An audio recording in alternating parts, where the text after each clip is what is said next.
പ്രശാന്ത് ആണ് ഈ പ്രശ്നത്തിലുണ്ടായിരുന്നത് മെയിൻ ആൾ. പിന്നെ അതേപോലെ ടിങ്കു എന്ന് വിളിക്കപ്പെടുന്ന ഒരു ഗുണ്ട ഒരുപാട് ക്രിമിനൽ കേസുകളുള്ള ഒരു ഗുണ്ട. ഈ പരട്ടക്കൂട്ടം എന്ന് ചെറായിൽ മുൻപ് ഒരുപാട് അറിയപ്പെട്ടിരുന്ന ഒരു ഗുണ്ട സംഘമുണ്ട്. അതിനകത്ത് അംഗമായ ടിങ്കു എന്ന് പറഞ്ഞ ഒരു ഗുണ്ടയിൽ ഇതിനകത്ത് കൂടെ ഉണ്ടായിരുന്നു.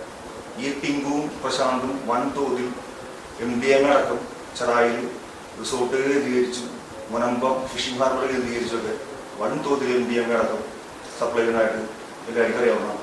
നമ്പത്തായാലും നമ്മുടെ പഞ്ചായത്തിൽ എല്ലാവർക്കും അറിയാവുന്നതാണ്. അപ്പോൾ ഈ സംഘത്തിൻ്റെ കയ്യിൽ ചെന്ന് പെട്ടുകയും ഈ വിഷയത്തിൽ ചെന്ന് ഈ പ്രശ്നം തീർക്കാനായിട്ടുള്ളേക്കൊന്നും പറ്റാതിരിക്കാൻ വേണ്ടി ചെന്നാണ് ഞാൻ സംസാരിക്കുന്നത് അയൽവാസികളായിട്ടുള്ളേക്ക്. പക്ഷെ അത് വലിയൊരു ആക്രമണത്തിലേക്ക് പോവുകയും എന്നെ ക്രൂരമായി വർദ്ധിക്കുകയും ചെയ്തു. എൻ്റെ തല പൊട്ടി ഒലിച്ച് ചോര ഒലിച്ച് കിടക്കുമ്പോൾ കൊല്ലടാവണി എന്നത് പിന്നെ ആക്രമിക്കാൻ അവർ വരും. താഴെ വീണ് കിടന്ന എൻ്റെ മുകളിലേക്ക് വലിയൊരു കല്ലും കൊണ്ട് കരിങ്കല്ലുകൊണ്ടാണ് വന്നത്. ഈ ടിങ്കു എന്ന് പറഞ്ഞ ഗുണ്ട. അത് കൂടെ ആ പയ്യന്മാര് തട്ടി മാറ്റിയില്ലായിരുന്നെങ്കിൽ അതിൻ്റെ തലയിൽ ഇങ്ങനെ തലക്കല്ലിട്ടാണ് വേണ്ടി.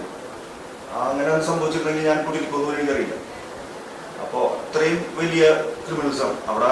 അവസാനം ഒരു അക്രമം കണ്ടിട്ട് അവിടെ കൂടി നിന്നിരുന്ന ടൂറിസ്റ്റേഴ്സ് ആയിട്ടുള്ള 2 ചേച്ചിമാരാണ് എന്താണ് ഈ കാണിക്കുന്നത് ചെയ്യാൻ ചെക്കാൻ പയ്യൻ മരിച്ചു പോലും എന്ന് പറഞ്ഞിട്ടാണ് അവസാനം എൻ്റെ ഒരു സുഹൃത്തിൻ്റെ വണ്ടിയിൽ ഞാൻ ഹോസ്പിറ്റലിൽ അഡ്മിറ്റായി ഇവിടെ വരുന്നത്.